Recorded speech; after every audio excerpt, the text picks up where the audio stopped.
Sinuri ni Xu Ping ang data ng scanner at kinumpirma na perpektong gumagana ang mga instrumento. Pinasya niya na ang ability ni Xu Jingming ay nag-evolve noong kanyang study tour nakaraang taon. Kinakabahang iniugnay ito ng team captain na si Wang Qi sa pananambang ng Heaven's Mandate sect sa biyaheng iyon. Nahihirapan siyang paniwalaan na ang isang malapit sa kamatayang krisis ay maaaring mag-trigger ng isang evolution mula S-rank patungong SS rank. Idinagdag ni Liu Wangshan na ito ang nagpapaliwanag sa mga napapabalitang battle record ni Xu Jingming sa Magic City University, na nagpapatunay na malamang na mag-isa niyang tinalo ang 12 ng mga pick tier 4 na mga beast. Inamin ni Wang Qi na isang halimaw ang freshman at magiging unbeatable sa loob ng isang taon. Gayunpaman, may kumpiyansa niyang sinabi na dahil freshman pa lamang si Xu Jingming, kaya niya pa rin itong talunin sa tournament na ito. Tinapik ni Xu Ping ang balikat ng kanyang captain, nakahinga ng maluwag na maaari pa ring umasa ang Jing University kay Wang Qi para manalo ngayong taon. Bago umalis, sinabi ni Xu Ping kay Din Liu na iakma ang kanilang mga taktika para mas ulit ang taong ito, dahil alam na graduate na si Wang Qi sa lalong madaling panahon. Ang balita ay mabilis na nagdulot ng shockwave sa buong bansa. Sa kanyang opisina, napatitig si Jiang Quan sa holographic report ng may kawalan ng paniniwala, at natatarantang inutusan ang kanyang mga staff na gumawa ng bagong counter strategy. Sa Thunder Martial Arts Hall, mabilis ang sinabihan ng isang manager ang kanyang mga staff na makipag-ugnayan sa headquarters para i-update ang kanilang mga recruitment plan. Sa Violent Bear Martial Arts Hall, inutusan ng direktor ang kanyang team na i-recruit ang batang prodigy sa kahit anong halaga. Nalaman din ng militar ang balita sa lalong madaling panahon. Isang opisyal ang nag-ulat tungkol sa SS rank student sa isang general, na may pagmamalaking nag-utos sa media na i-broadcast ang balita sa buong mundo upang malaman ng bawat bansa ang kapangyarihan ng Great Xia. Ang mga news outlet at social media ay agad na sumabog sa mga headline na nagpaparangal kay Xu Jingming at sa kanyang Dutian Divine Lightning, na nagpupuri sa kauna-unahang SS rank sa loob ng 23 taon.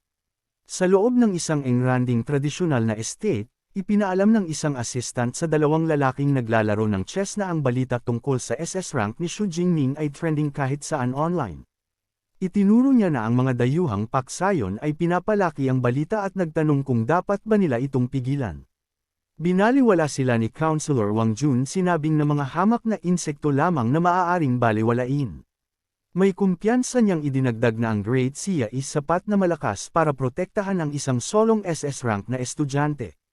Nagtanong si Councilor Wang Jun tungkol sa taong nagpo-protekta kay Xu Jingming. Sumagot si Liu Wangshan na ang gawaing ito ay nakatalaga kay Ling Shuang, the vice-principal ng Magic City University. Nagulat si Wang Jun at kinilala siya bilang isang genius mula sa Thunder Martial Arts Hall na may isang S-class space ability. Nagtaka siya kung bakit ito nananatili sa isang universidad sa halip na tumaas ang ranggo. Ipinaliwanag ni Liu Wangshan na na-offend niya ang makapangyarihang pamilya Li at humingi ng kanlungan sa paaralan. Hinangaan niya ito sa pag-abot sa mid-rank tier 8 sa loob ng 3 taon ng walang dagdag na resources. Napansin ni Wang Jun ang tanyag na matigas ang ulong ugali nito. Itinuro niya na habang ang iba ay nangangarap na makasal sa pamilya Li, tumakbo siya palayo sa kanila na parang isang salot.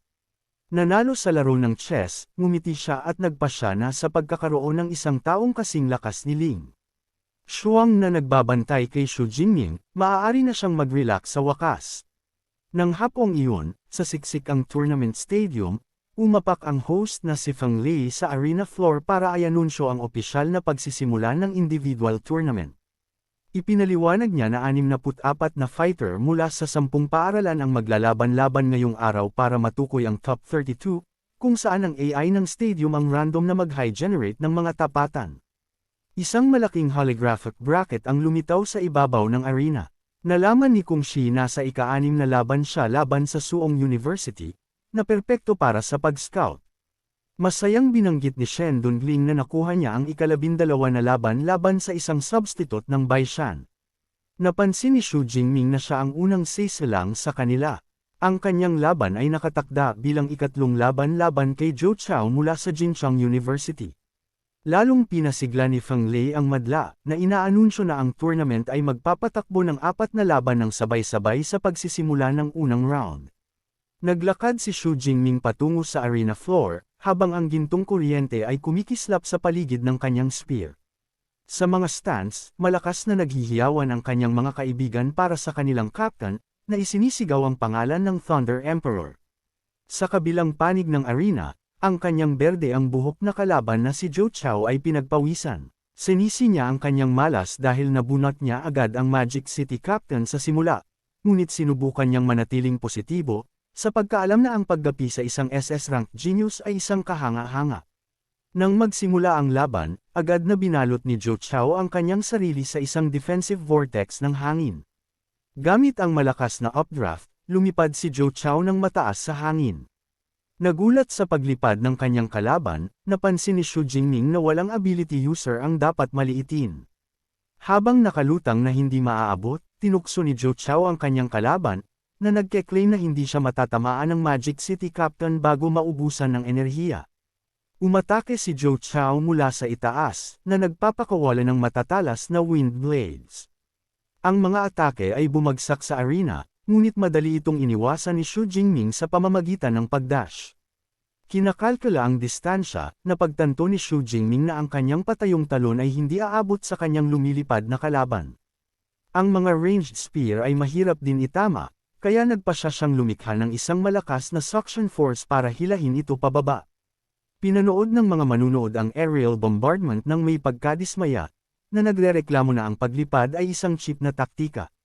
Itinuro naman ng iba na nagpapatagal lamang ng oras si Zhou Chao, dahil ang arena shield ay liliit sa loob ng 20 minuto para mapilitan ang close combat. Sa field, nagpa siya si Xu Jingming na ang passive na pag-iwas at paghihintay sa oras ay hindi niya estilo. Ipinadaloy ang kanyang lakas, ang kanyang katawan ay sumabog sa gintong enerhiya. Umupo siya ng pabaluktot at nag-ipon ng isang siksik na globo ng Crimson Lightning sa kanyang kamay para sa isang mapanirang counterattack. Kinutya ni Zhou Chao ang nagniningning na orb, na sumisigaw na hindi siya maaabot ng atake sa kanyang 75 metrong taas. Habang nakangiti, hinawakan ni Xu Jingming ang compressed lightning sphere. Hinamon niya ang kumpiyansa ng kanyang kalaban, sa pagkaalam na ang hila ng kanyang storm ay madaling makakaladkad pababa ang isang lumilipad na estudyante. Pinakawalan niya ang compressed energy, na lumikha ng isang dambuhalang tornado ng kidlat na palm unit patungo sa langit. Sa mga stands, gulat na nanood ang madla habang nilalamon ng storm ang arena. Nabigla sa vortex, naparalisa si Zhou Chao ng matinding suction at nagpanik habang sinusubukang makawala sa trap. Sa ibaba, ipinatawag ni Xu Jingming ang kanyang spear. Binalot ito ng gintong enerhiya. Napansin niya na bagamat kahanga-hanga ang flying ability ni Zhou Chao, sadyang malas lang nito na siya ang nakaharap. Natakot si Zhou Chao nang makita ang ginagawa ni Xu Jingming. Inihagis ni Xu Jingming ang kanyang lightning spear ng direkta sa kanyang natrap na kalaban.